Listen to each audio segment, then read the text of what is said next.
Para naman sa mga travel lovers diyan, isang travel and lifestyle expo ang ginanap sa isang mall sa Makati. Hatid ng Department of Tourism. Kung ano ang mga nangyari diyan, panoorin natin to.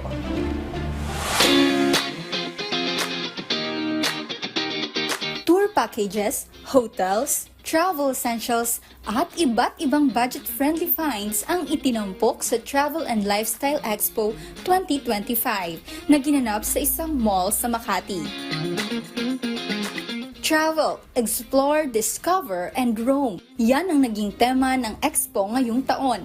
Isa itong inisyatiba na suportado ng Department of Tourism upang mas mapalawak ang interes ng mga Pilipino sa paglalakbay. Dito man sa sariling bansa o sa iba't ibang panig ng mundo. Higit pa rito, layunin ng DOT na ipakita na ang mga ganitong kaganapan ay nagsisilbing tulay upang mahikayat ang mas maraming Pilipino na mag-explore at higit sa lahat, mas lalo pang mahalin ang sariling bayan. Our country branding Love the Philippines is actually a call for action. This call of action is actually aligned with the theme for the Lifestyle Travel Expo because before you can explore other countries, you have to make sure that you explore first the Philippines.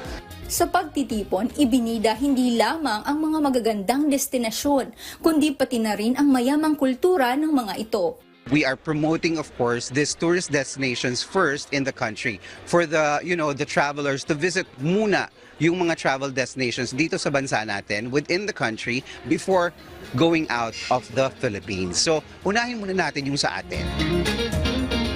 Sa huli, ang paglalakbay ay hindi lamang tungkol sa pagbisita sa iba't ibang lugar. Ito ay tungkol sa pagtuklas ng mga likas na yaman, pagkilala sa mga kultura at pagbibigay halaga sa mga kwento ng bawat komunidad. At mula rito, mas nagiging makabuluhan ang ating paglalakbay saan mang panig ng mundo. Dala ang iisang mensahe, Love the Philippines!